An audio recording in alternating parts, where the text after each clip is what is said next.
Eu havia programado, gostaria de tratar especialmente destas duas áreas da igreja, a emocional e física.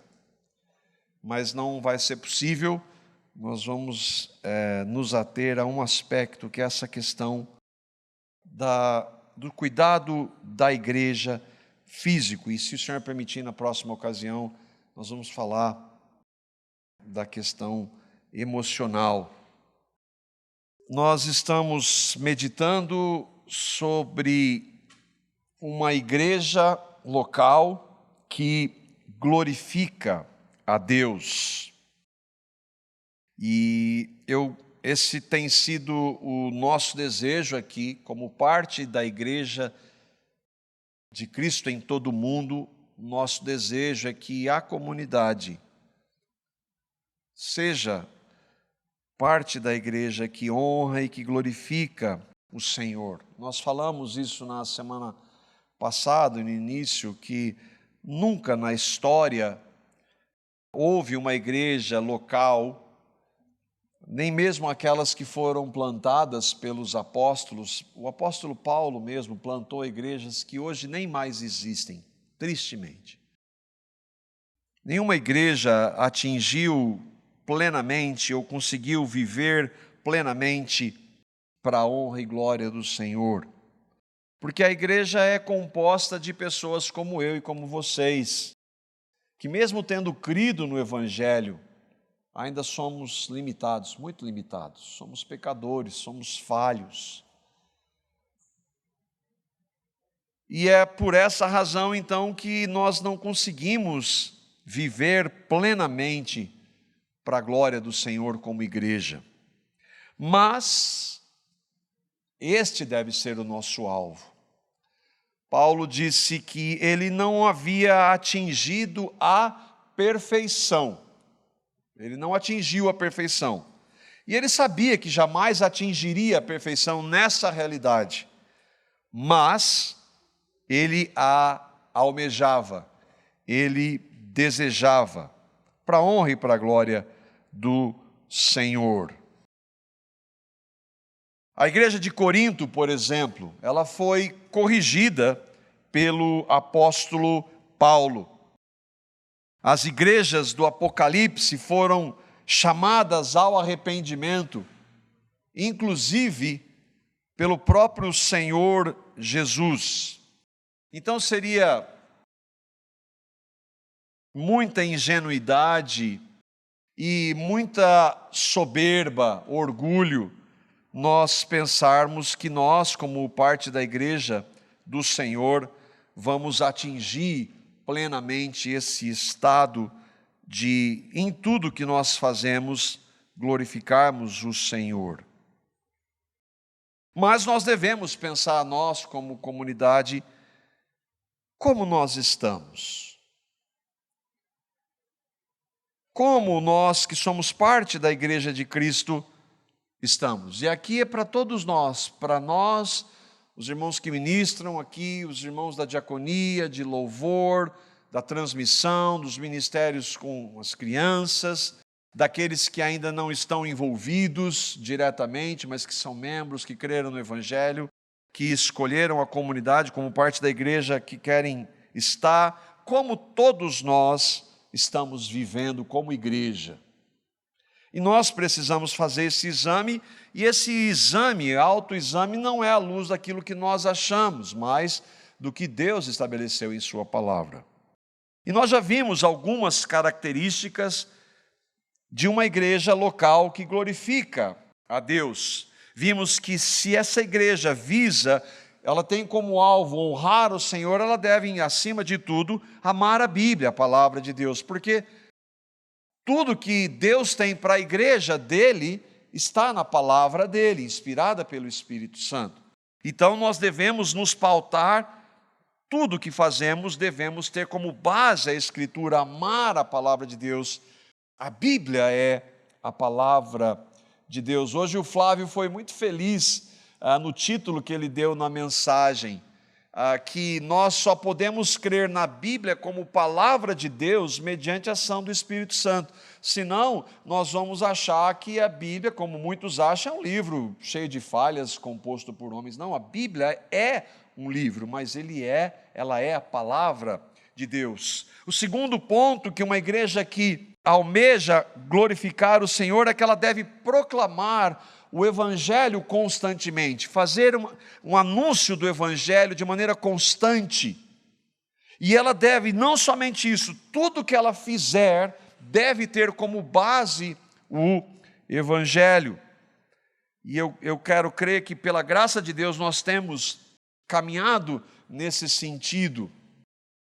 E nós vimos na semana passada que os membros daquela igreja que glorifica a Deus, tem alegria, tem o desejo de estarmos juntos. Talvez nós estamos aí passando por um processo que está nos levando a refletir um pouco mais sobre esta importante característica.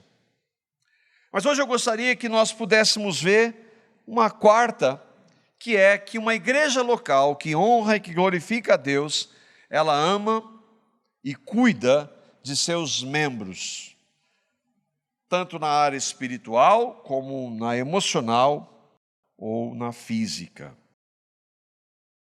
E aí, nós queremos enfatizar, e temos procurado fazer isso aqui, já com algum tempo, é que nós queremos que você seja, se você escolher a comunidade, que você seja membro da comunidade. Que você diga, eu faço parte da Igreja de Cristo, sim, não da comunidade de denominação.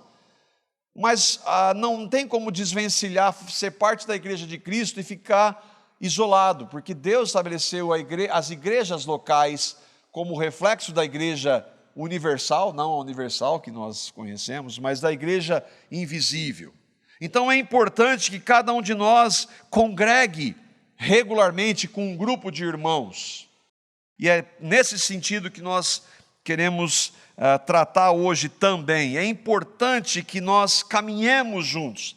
E aí não é só uma relação de membros, como é muito comum, o hall de membros, que tem lá uma lista, e tem pessoas que estão naquela lista que nem mais congregam, participam. Não, nosso desejo é que nós possamos caminhar juntos, nós precisamos caminhar juntos como igreja, como irmãos e irmãs em Cristo. Essa igreja que glorifica a Deus, ela cuida de todo aspecto humano. Nós vimos na confissão que o Evangelho é para o homem todo. Ainda que tudo comece na área espiritual, por assim dizer, que tudo comece a partir do novo nascimento espiritual, que a base é pelo Espírito, que vem mediante a pregação do Evangelho, e aí eu tenho que honrar aqui o que nós colocamos como critério.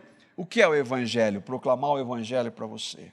Eu e vocês somos pecadores, nascemos assim, nascemos separados de Deus, não há nada que nós façamos, tentar obedecer, que possa agradar a Deus, tentar obedecer os mandamentos, ler a Bíblia, participar de uma reunião todo domingo, mesmo correndo risco, nada disso nos leva a Deus. O que nos leva a Deus é o Evangelho. E o que é o Evangelho? O Evangelho é o que Deus fez em Cristo por pecadores como eu, como você e como todo ser humano que já pisou sobre a face da terra, com exceção do Deus homem Jesus. Deus amou pecadores de tal forma que deu o seu Filho, por amor e de graça, para todos que creem.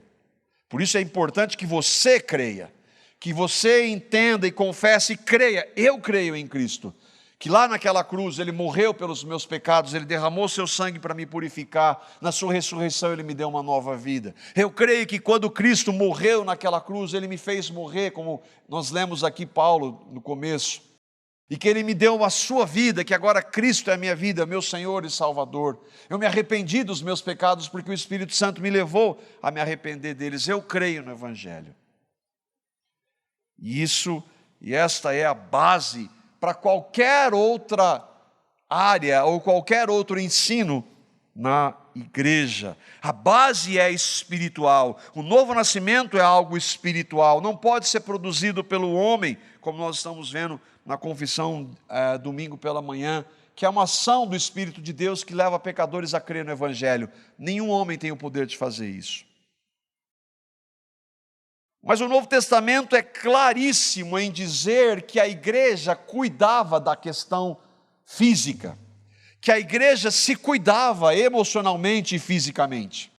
Não era assim, nasceu de novo, cada um por si e, né? Não.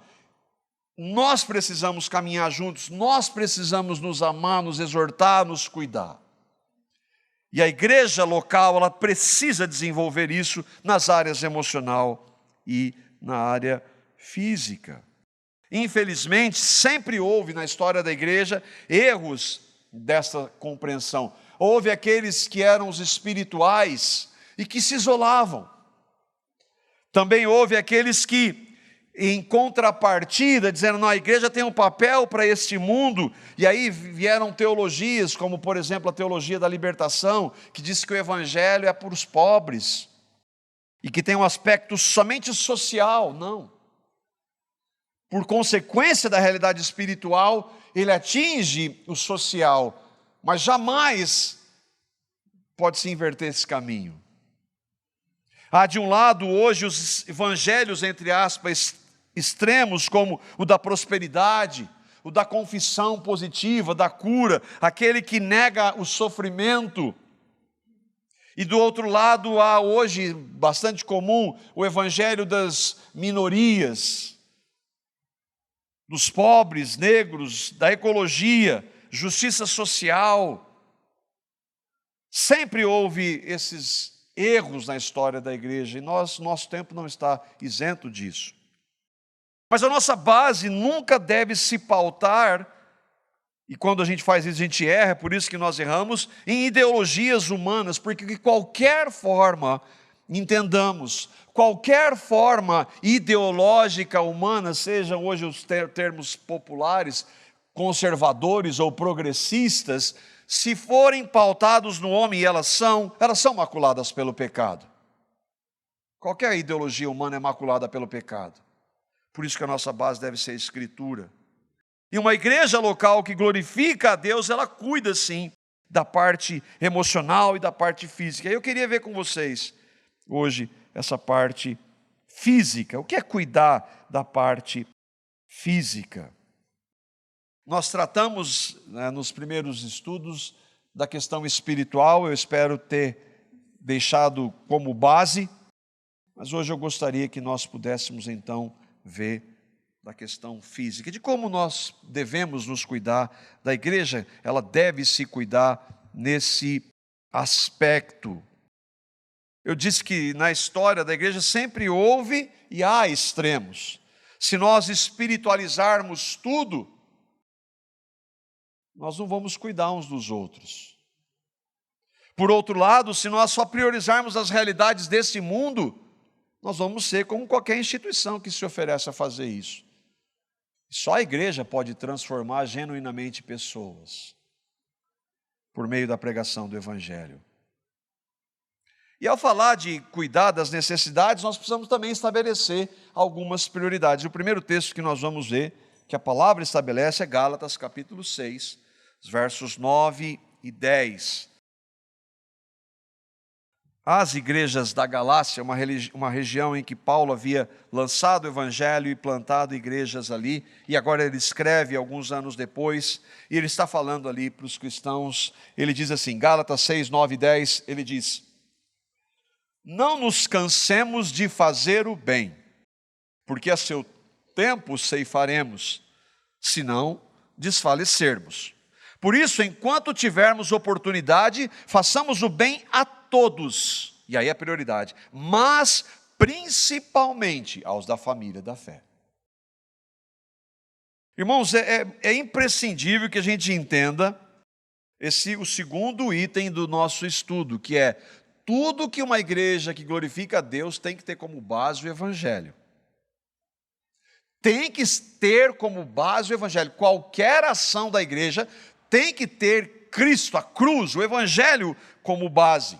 Porque é isso que nos difere de grupos e ações sociais meramente.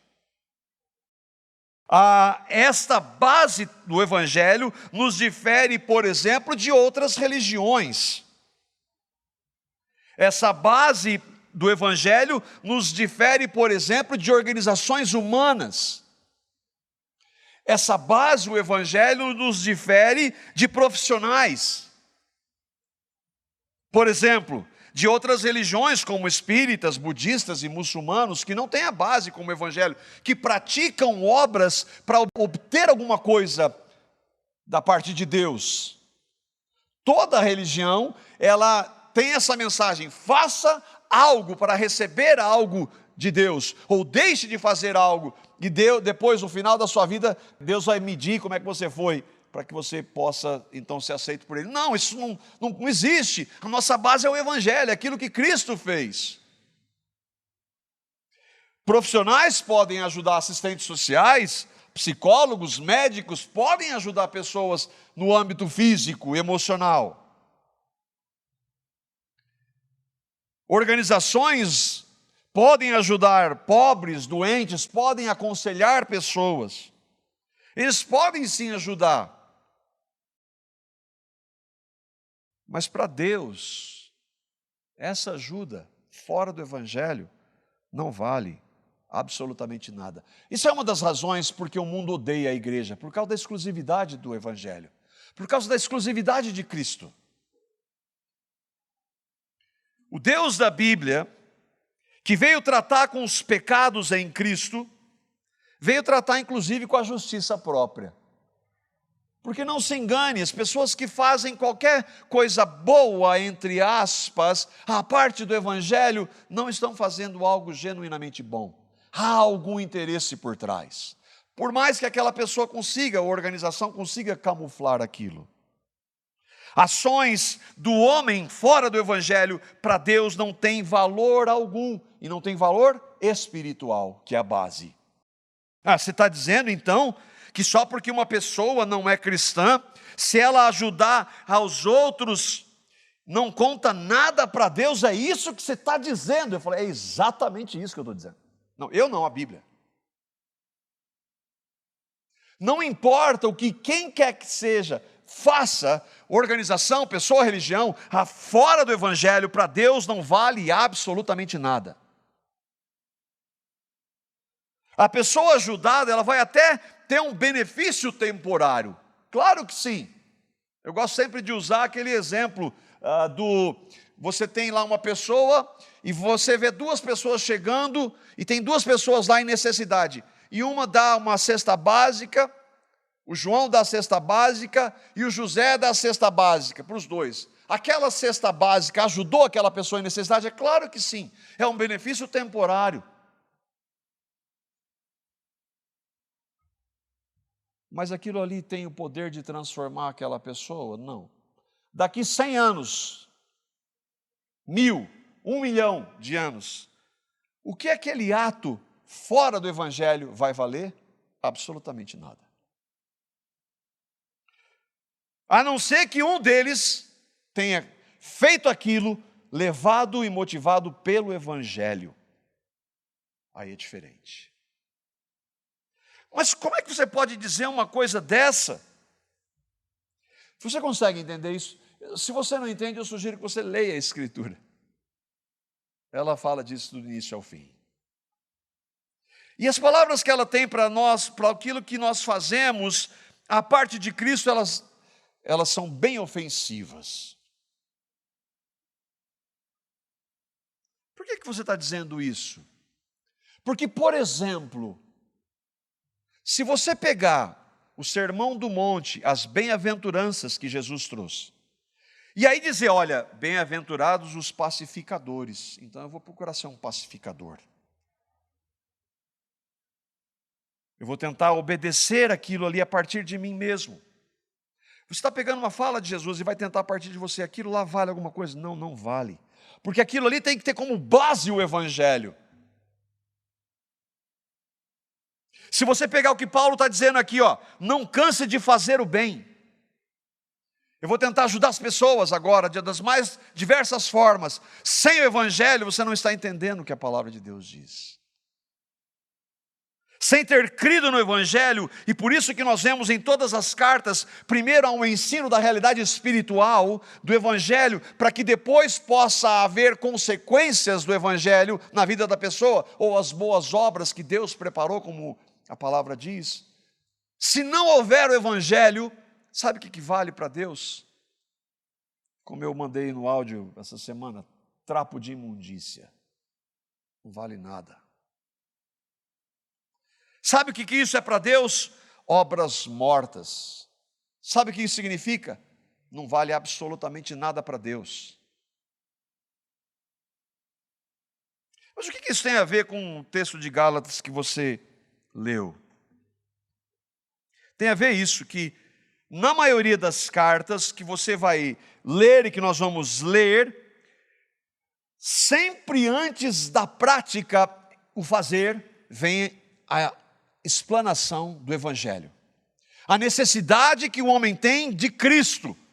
Porque sem Cristo ele não pode fazer nada que agrade a Deus. Sem o Evangelho, ainda que exteriormente, aquelas duas pessoas que deram duas cestas básicas exatamente iguais, se uma delas não crer em Cristo, não fizer motivada pelo Evangelho, para Deus não vale nada. Paulo, escrevendo aos Gálatas, antes de falar isso aqui, sabe qual é a briga dele? Porque os irmãos da Galácia estavam dando ouvidos a judaizantes, dizendo, Jesus é importante, mas tem que fazer isso, tem que fazer aquilo. E Paulo, irado, diz, isso é maldição, porque nega a suficiência do Evangelho. Não aceite qualquer coisa além do Evangelho. E depois de tratar isso no início da carta, aí então ele vai falar, irmãos, não cansemos de fazer o bem. E ele diz, porque a seu tempo ceifaremos. E aí se eu e vocês cremos em Cristo, Paulo está dizendo para nós, ele disse para os irmãos da Galácia, ele está dizendo para nós, se eu e vocês cremos no Evangelho, aí sim ele está dizendo, não cansemos de fazer o bem. Porque só cristãos podem fazer o bem? Porque não há ninguém que faça o bem, nenhum só. Mas aquela pessoa lá, ela deu uma cesta, aquilo é bem, aquilo lá não é algo bom? Não, não é bom. Tem um benefício momentâneo, mas em essência não é bom. Aquela pessoa e qualquer outro na história, sem ter a base do Evangelho, nunca tem condição de praticar o bem. Eu não concordo, então brigue com o apóstolo Paulo que diz que não há ninguém que faça o bem, nem um só. Ele diz, façamos o bem, porque a seu tempo ceifaremos. E aqui alguns irmãos pensam, o que ele quer dizer com isso? Talvez nessa realidade, eu creio que muito mais na realidade eterna, mas esse não deve ser o nosso alvo. O nosso alvo é fazer o bem por amor ao Senhor. E aí, quem que você está falando para fazer o bem, Paulo? Ele diz, façam o bem a todos. E quem são? Quanto mais nós pudermos ajudar as pessoas, tendo como base o Evangelho, melhor. Mas comece pelos da família da fé. Comece pelos seus irmãos e irmãs em Cristo. Porque a gente sabe, não dá para ajudar todo mundo. Por isso que nós devemos priorizar, como Paulo está dizendo, os irmãos e irmãs em Cristo. E onde essa prioridade se manifesta? Na igreja local. Começa aqui. Na semana passada eu trouxe, como é que eu digo que eu amo a Deus se eu odeio meu irmão, quem eu vejo? E uma das formas de odiar é não ajudar. Então é um discurso. E nós vamos ver João falar disso. Não dá para ajudar todo mundo, então nós temos como prioridade os da família da fé, e os da família da fé, especialmente os nossos irmãos e irmãs em Cristo. E aí, nós estamos falando do aspecto físico. E de que nós estamos falando especificamente? Da questão da realidade financeira. E aí, por alguns, é incrível que haja cristãos pobres. Tem uma teologia que não aceita isso. Mas a palavra diz que há. Marcos capítulo 14, verso 7, é o próprio Senhor Jesus dizendo. Ali, o que havia acontecido? Jesus estava numa casa de fariseus e uma mulher vai ungir os seus pés, e aí os interessados no dinheiro falam assim, esse dinheiro aí, isso aí vale tanto, esse unguento aí, que poderia ser vendido aos pobres. Eu não estava interessado em nada daquilo, é tudo conversa. E aí Jesus diz isso para aqueles homens, e os seus discípulos estavam ali, ele diz: porque os pobres sempre o tendes convosco, e quando quiserdes, podeis fazer-lhes bem, mas a mim nem sempre me tendes. Jesus está dizendo isso àqueles que o rejeitaram, mas ali também os seus discípulos. E ele está dizendo uma realidade que, por causa do pecado, essa realidade da pobreza vai sempre existir. Não tem como fugir dela. E a falta de posses sempre foi alvo de discriminação. E naquela realidade, então, mas hoje, por incrível que pareça, parece que se você não tem prosperidade financeira, falta fé. É meio parecido com o que os fariseus faziam. Mateus capítulo 11, versículo 5, Jesus diz para quem era o evangelho. E tinha um grupo ali que os fariseus não gostavam, mas o evangelho era para eles também. Ele diz assim: os cegos vêm, os coxos andam e os leprosos são purificados. Os surdos ouvem, os mortos são ressuscitados e aos pobres está sendo pregado o evangelho. Por que Jesus disse isso? O irmão John Gill nos ajuda a entender o que ele está querendo dizer com isso. Os pobres deste mundo tinham uma imagem muito negativa na vida, naquele contexto. Sempre houve, obviamente, mas naquele contexto, mais ainda por causa da religiosidade farisaica, hipócrita dos mestres da lei, muito negativa na vida, e tinha apenas uma pequena parcela de conhecimento e entendimento, e por isso eles eram desprezados e reconhecidos como amaldiçoados pelos escribas e fariseus. E como Jesus quebra todos os paradigmas da religião, desgraça da religião, o evangelho é para os pobres também. E ele vai falar depois dos ricos. Perigoso. Cristo veio para os pobres. E muitos deles, convertidos ao evangelho, continuaram pobres. Até o advento da teologia da prosperidade. E hoje há possibilidade. Há mentira, né? Mas há possibilidade. É interessante que essa teologia ela lida com um problema. Os que querem ficar ricos caem em tentação e em laço, e em muitas concupiscências nocivas. E nessa busca, por causa da riqueza, muitos se desviaram da fé. É exatamente o oposto da proposta, eu chamo de mentirologia da prosperidade. O fato é que Cristo veio para aqueles que eram rejeitados em todos os níveis, inclusive aqueles limitados financeiramente. Nós estamos vendo que havia então, portanto, cristãos que não tinham condição financeira naquela época e há hoje. E não há nada de errado nisso.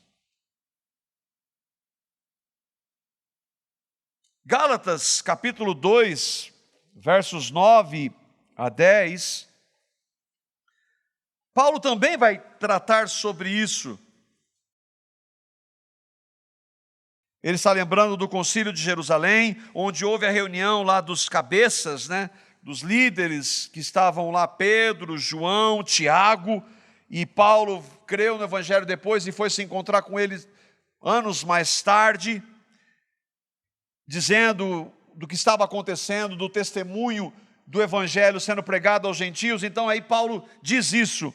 Gálatas capítulo 2, versos 9 e 10, ele diz: e quando conheceram a graça que me foi dada, lembra os irmãos lá de Jerusalém, Tiago, Pedro e João, que eram reputados como colunas, eles eram, no início da igreja, muito importantes ali, os primeiros pregadores do evangelho. Eles me estenderam a mão, a mim e a Barnabé. Barnabé era companheiro de Paulo na pregação do evangelho, na plantação de igrejas, à destra da comunhão, a fim de que nós fôssemos para os gentios e eles para a circuncisão. Nós sabemos, Paulo é o apóstolo para os gentios e Pedro, o alvo eram os judeus. Recomendando-nos somente que nos lembrássemos dos pobres, o que também me esforcei por fazer. Então, o que Paulo está dizendo aqui? Ele está falando daqueles irmãos, e a igreja de Jerusalém era uma igreja pobre, havia perseguição,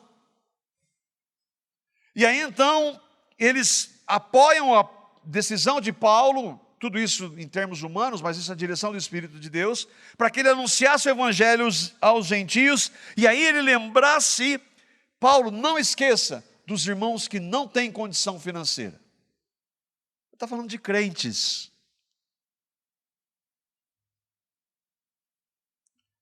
E em suas viagens, pregações, a plantação de igrejas, ele deveria cuidar desses irmãos.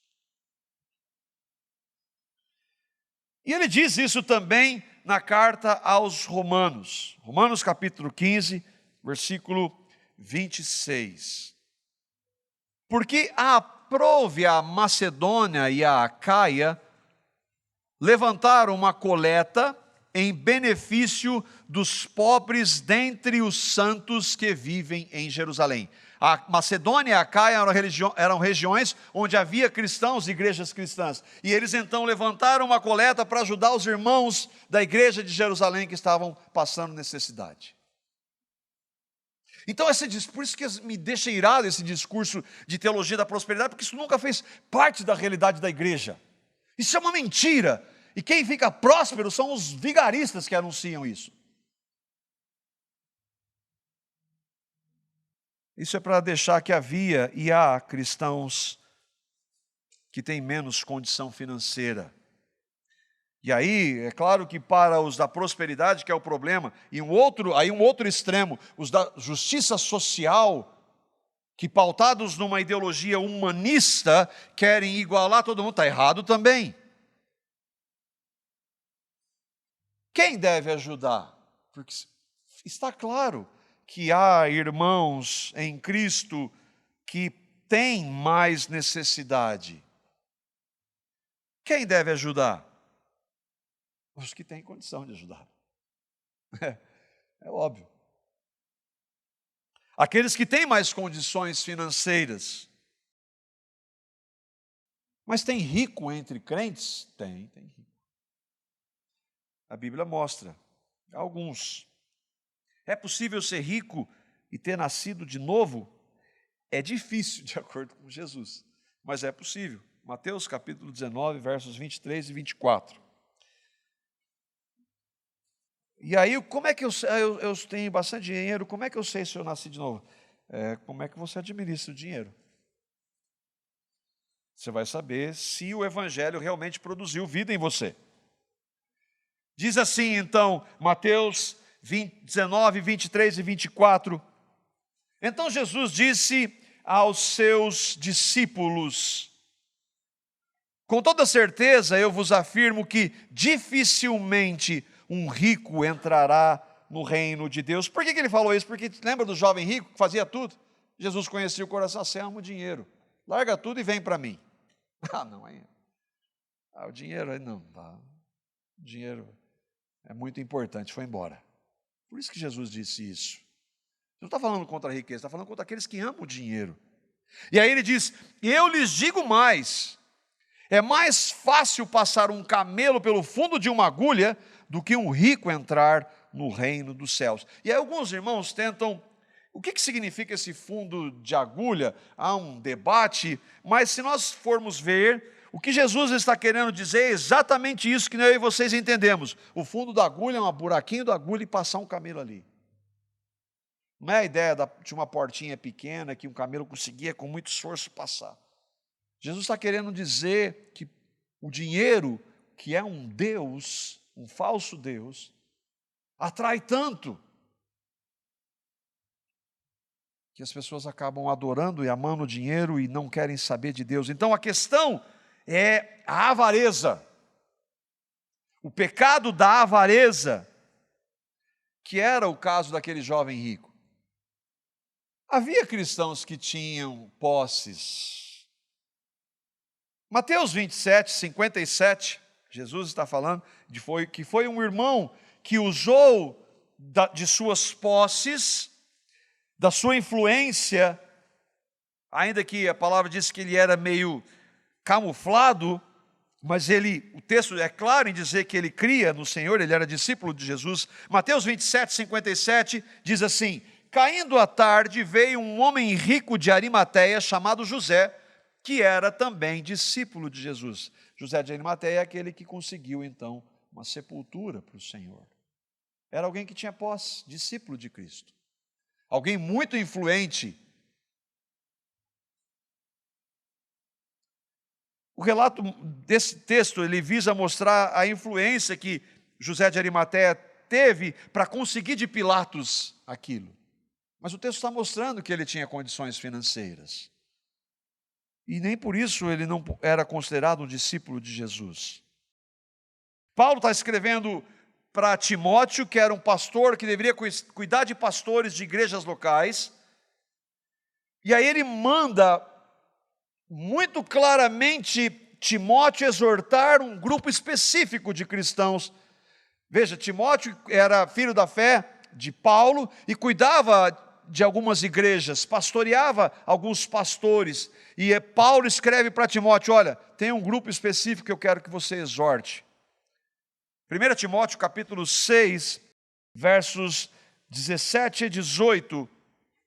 Timóteo, exorta aos ricos deste mundo que não sejam orgulhosos, nem depositem a sua esperança na instabilidade da riqueza, mas em Deus, que tudo nos proporciona ricamente para o nosso aprazimento, que pratiquem o bem, sejam ricos de boas obras, generosos em dar e prontos a repartir. Ah, mas quem disse que ele está falando de cristão aí? Ué, o texto. Um rico descrente jamais depositará sua esperança em Deus, ele deposita no dinheiro, ele ama dinheiro.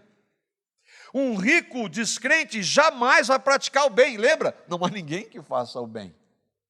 Um rico descrente jamais vai ser rico em boas obras, porque boas obras, todas as vezes que elas acontecem no Novo Testamento, elas estão associadas a cristãos.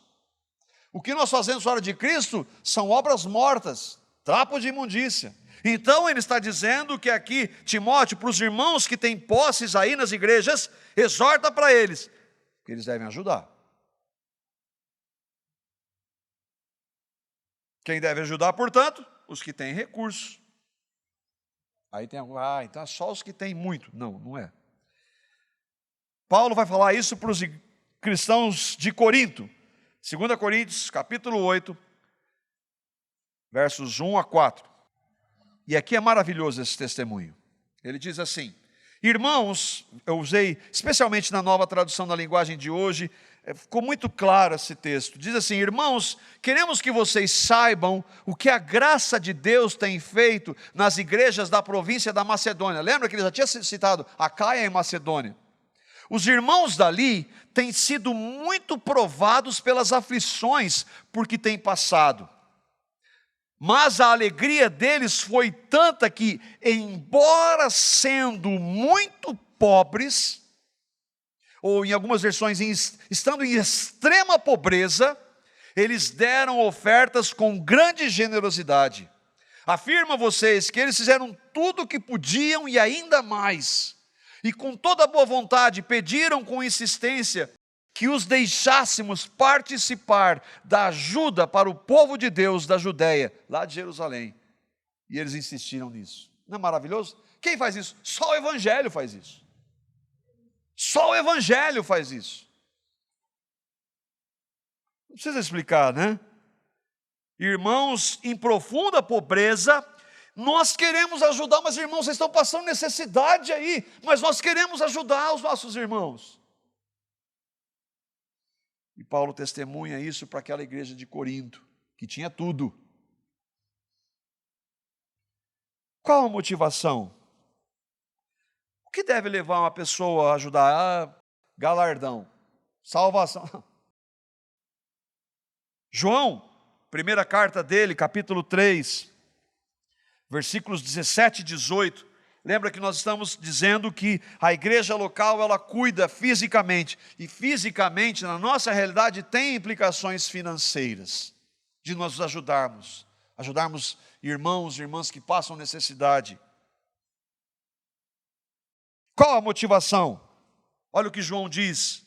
Ora, aquele que possuir recursos deste mundo e vir o seu irmão padecer necessidade e fechar-lhe o seu coração, como pode permanecer nele o amor de Deus? Filhinhos, não amemos de palavra nem de língua, mas de fato e de verdade. Sabe tudo de doutrina reformada, mas top. E a vida? Nada. Agora, se o ensino correto, se o Evangelho realmente gerar vida, então a pessoa vai querer ajudar, vai querer contribuir, por amor ao Senhor, porque Cristo é o Senhor da vida dela, porque o Espírito Santo habita nela, e porque confrontada pela palavra que ensina-nos a fazer, então nós vamos fazer. De acordo com os recursos, de acordo com o que o Senhor tem nos dado. Se vir o seu irmão, é o irmão em Cristo. Você creu no Evangelho? Você crê? Deus tem abençoado você?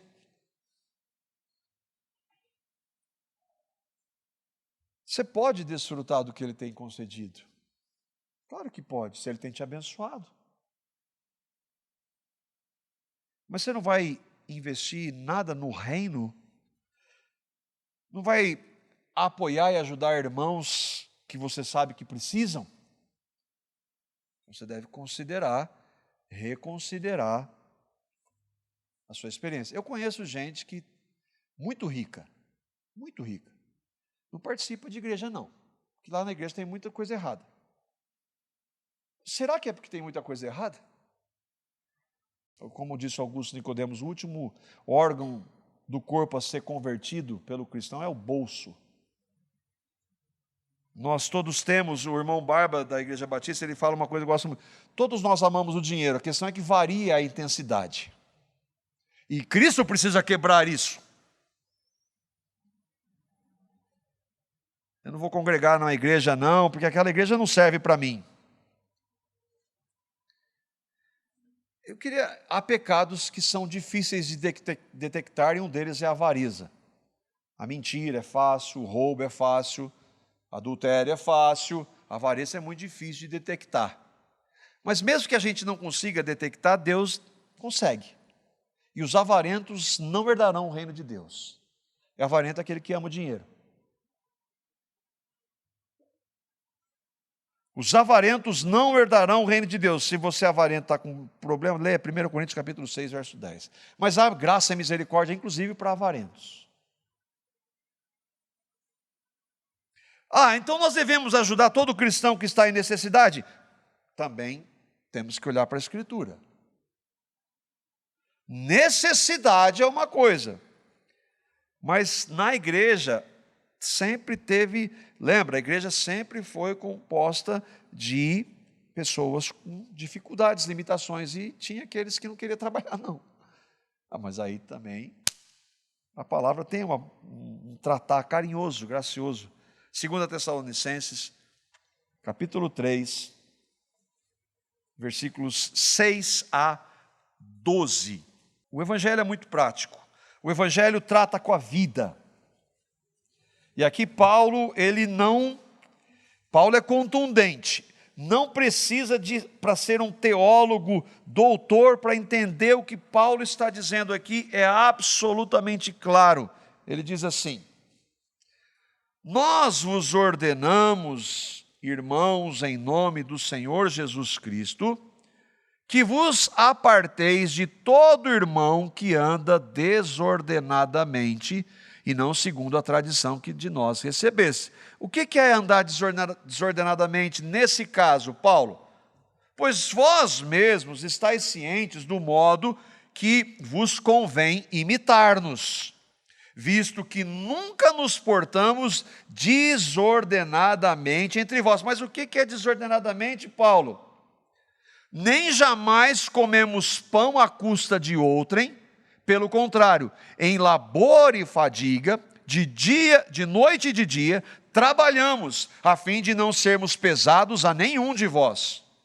Não porque não tivéssemos esse direito, que Paulo como apóstolo tinha, mas por termos em vista oferecer-vos exemplo em nós mesmos, para nos imitardes. Porque quando ainda convosco vos ordenamos isso, e aí o desordenado é esse: se alguém não quer trabalhar, também não coma. Lembra dos espirituais? Vai cair do céu, esperando maná todo dia, vai trabalhar. Pois de fato, estamos informados de que há entre vós pessoas que andam desordenadamente, não trabalhando, antes se intrometem na vida alheia. Não tem o que fazer, vai se intrometer na vida dos outros. A elas, porém, determinamos e exortamos no Senhor Jesus Cristo que, trabalhando tranquilamente, comam o seu próprio pão. Está claro ou não? Palavra dura, mas verdadeira e em amor. Agora, irmãos, a realidade é que qualquer um de nós pode passar por necessidade, nenhum de nós está isento. O apóstolo Paulo, no texto áureo daqueles que querem ter tudo, ele só pega uma parte do que Paulo diz: posso tudo naquele que me fortalece, eu posso ter o meu BMW, a minha casa. Mas esquecem que Paulo escreveu o versículo anterior: eu sei passar necessidade, sei ter abundância, posso tudo naquele que me fortalece. O apóstolo Paulo passou necessidade. Em outros escritos ele vai agradecer irmãos que o ajudaram. Então não é essa a questão. Todos nós devemos procurar ajudar irmãos e irmãs que estão em necessidade. Mas nós temos que tomar cuidado, porque ainda que ele trate de cristãos nesse sentido, há aqueles que, pela graça de Deus, não é o nosso caso, mas há aqueles que, eu me lembro de realidades, não aqui, mas de pessoas que, passando necessidade, ela ia na igreja batista, pegava uma cesta básica na segunda, na terça-feira ela ia na igreja presbiteriana. E era gente que podia trabalhar. Não, gente mal intencionada. O fato é que nós devemos sim ajudar, mas cada um de nós deve, pela graça de Deus, trabalhar. É isso que ele está dizendo. Cada um, e aí, irmãos, é muito importante, cada um de nós, nos nossos trabalhos, sejam eles quais forem, devemos honrar o Senhor. Irmãos, nós devemos ser sal e luz ali. Devemos trabalhar para o Senhor, para a honra e glória dEle. Mas eu luto, eu tenho dificuldade. O Senhor me capacita a fazer o melhor para o Senhor. É interessante que quando Paulo diz que os servos deveriam trabalhar aos seus senhores como para o Senhor, ele está falando de escravos trabalhando para os seus donos. Irmãos, o que nós podemos aplicar daquilo que nós vimos? Primeiro, que a ideia humanista de que uma igualdade entre todos, ela não tem base bíblica. Na igreja sempre houve, sempre vai haver cristãos, nós vamos tratar sobre isso, da multiforme sabedoria de Deus que se apresenta na igreja. Isso é maravilhoso. Nós temos entre nós realidades muito distintas, de história, financeiras, culturais, mas o que nos une é o Senhor, é Cristo. Isso é maravilhoso. Então há sim aqueles que têm menos condições, e há aqueles que têm mais. E nós vemos como cada um deve agir com base no Evangelho. Aqueles que têm condição devem ajudar irmãos que estão passando por necessidade. E aqui para nós temos conversado isso, temos procurado fazer isso, por meio dos contatos dos presbíteros e com os diáconos. Eventualmente conversamos com algum irmão que fala de alguma família. Se você congrega conosco e está por alguma razão passando por um momento difícil, não nos deixe de procurar. Agora eu sei que é difícil para aqueles que estão e ficam envergonhados. Então, se eu e vocês, como irmãos, sabemos de alguém que está conosco e que está passando, não nos deixe de procurar. Nós entendemos e cremos que isso é papel da igreja. De ajudar financeiramente, de ajudar às vezes na questão, por exemplo, da busca de um trabalho. Nós precisamos exercer isso. Isso é parte da igreja. Isso não é um discurso a partir daqui, irmão. Nós temos procurado.